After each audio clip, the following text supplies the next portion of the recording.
5학년 2학기 사회 1단원 13번째와 14번째 시간입니다.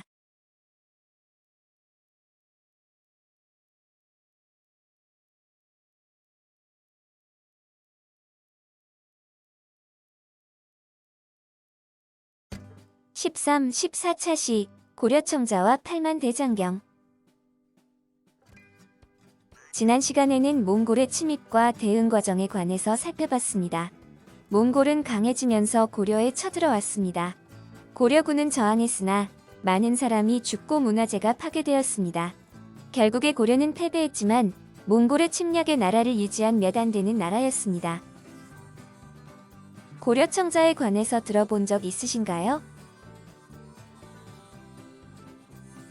고려청자는 고려시대를 대표하는 예술품입니다.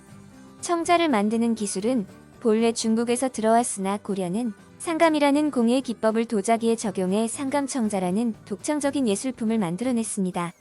청자의 상감 기법은 표면에 무늬를 새기고 거기에 다른 흙을 메운 후 유약을 발라 굽는 방법입니다.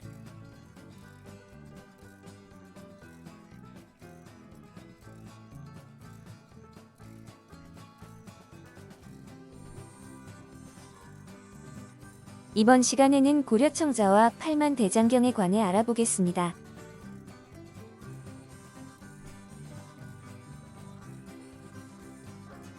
청자를 만들려면 그릇을 만드는 흙의 종류부터 달라야 했습니다.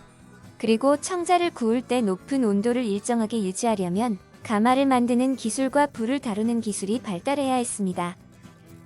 더불어 광택을 내고 단단하게 하기 위한 유약을 만드는 기술이 뛰어나야 했습니다. 고려청자를 보면 고려의 도예 기술이 얼마나 뛰어났는지 알 수 있습니다. 자세한 것은 다음 영상을 통해 배워보도록 하겠습니다. 전북 부안과 전북 강진에서 발견된 고려시대의 청자를 만들던 가마터는 고려시대의 청자를 어떻게 만들었는지를 보여주는 유적입니다.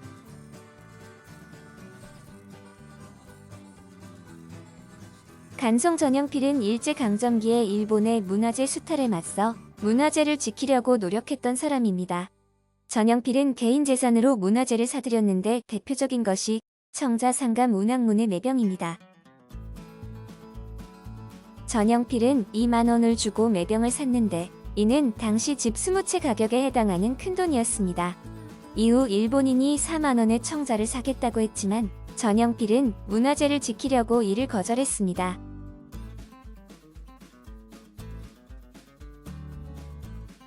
고려청자는 주전자 의자, 찻잔, 베개, 향로 등 다양한 용도로 쓰였습니다.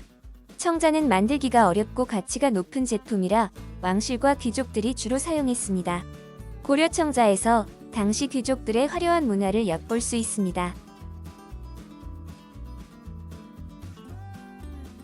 고려 사람들은 외적의 침입과 같은 큰일이 생기면 부처의 힘에 의지해 어려움을 극복하려고 했습니다. 그래서 사람들의 마음을 하나로 모아 대장경을 만들었습니다. 그만큼 고려 사람들에게 불교는 많은 영향을 미친 종교입니다. 대장경이란 불교 경전을 모두 모아놓은 것입니다. 고려는 몽골 침입 이전에 이미 초조 대장경을 만들었었습니다. 그러나 몽골의 침입으로 초조 대장경이 불에 타 없어지자 부처의 힘으로 몽골의 침입을 이겨 내고자 대장경을 다시 만들었습니다. 이를 팔만대장경이라고 부릅니다.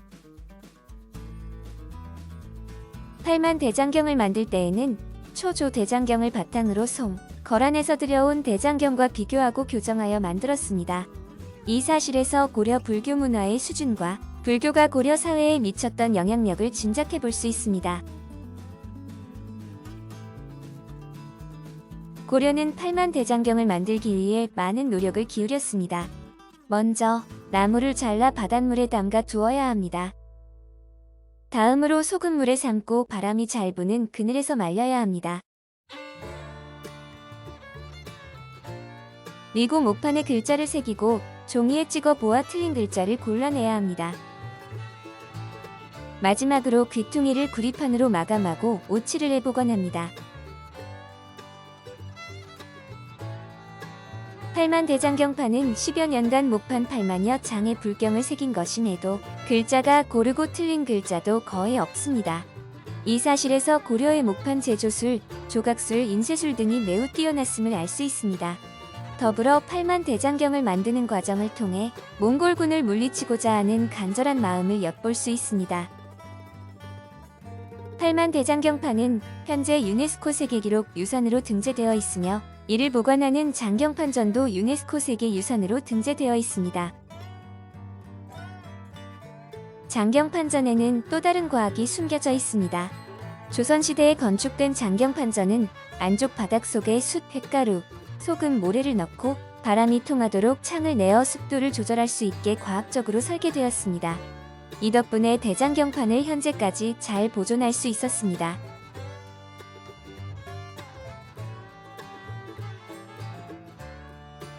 강화도에 있던 대장경판은 조선시대의 합천으로 옮겨졌습니다. 왜냐하면 바닷가와 인접한 강화도 특성상 왜구가 많이 침략해 그 피해가 매우 심했기 때문입니다. 조선시대에 들어 팔만 대장경을 강화도에 그대로 두지 않고 왜구의 침략으로부터 안전한 해인사로 옮기게 했습니다. 내륙에 위치한 해인사는 위치상 외적의 침입이 미치기 어려운 곳이었기 때문입니다. 일본은 조선 초기부터 대장경보는 물론 경판까지도 요구하고 있었습니다. 일본은 임진왜란 중에 조선의 문화유산을 가져가고 기술자들도 데려가려고 했습니다. 일본군이 상륙하고 보름 만에 경상도 일대의 주요 흑성이 함락되었습니다. 이런 상황에서 팔만 대장경을 지켜낸 것은 의병과 승병이었습니다. 홍해 장군 곽재우, 합천 정인홍 등이 이끄는 경상도 의병과 소함대사가 이끄는 해인사 승병이 활약했습니다.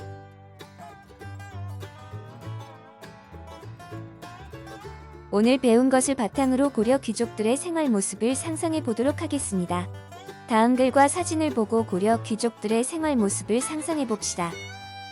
고려사에서는 민가 50여 채를 헐어서 태평정을 짓고 그 곁에 유명한 꽃나무와 기이한 과실나무를 심었으며 진귀하고 아름다운 장식물을 좌우에 늘어놓았다. 정자의 남쪽에는 못을 파서 관란정을 지었으며 그 북쪽에 지은 양이정은 청자로 지붕을 덮었다. 라는 기록이 있습니다. 이 기록을 통해 고려의 귀족의 집은 어떤 모습이었을지 상상해 봅시다. 위에는 고려시대 귀족들이 사용하던 고려 청자입니다. 각 청자의 용도는 무엇이었을까요? 그 당시 고려 귀족들은 고려 청자를 변기와 침을 뱉는 용도로도 사용할 정도로 부유하게 살았습니다. 교과서 47쪽의 다양한 용도의 청자를 본 뒤에 든 생각과 느낌을 써봅시다. 예를 들어 침 뱉는 그릇, 변기 등을 보면서 이런 것도 청자로 만들다니 놀라웠다. 청자가 사용된 곳이 매우 많아서 놀라웠다. 라고 적을 수 있습니다. 오늘 배운 내용을 정리해 보도록 하겠습니다. 지금까지 고려 청자와 팔만 대장경에 관해서 살펴봤습니다. 고려 청자를 통해 고려시대 귀족들의 삶을 엿볼 수 있었습니다. 그리고 팔만 대장경을 통해 고려의 목판 인쇄 기술과 불교 문화를 엿볼 수 있었습니다.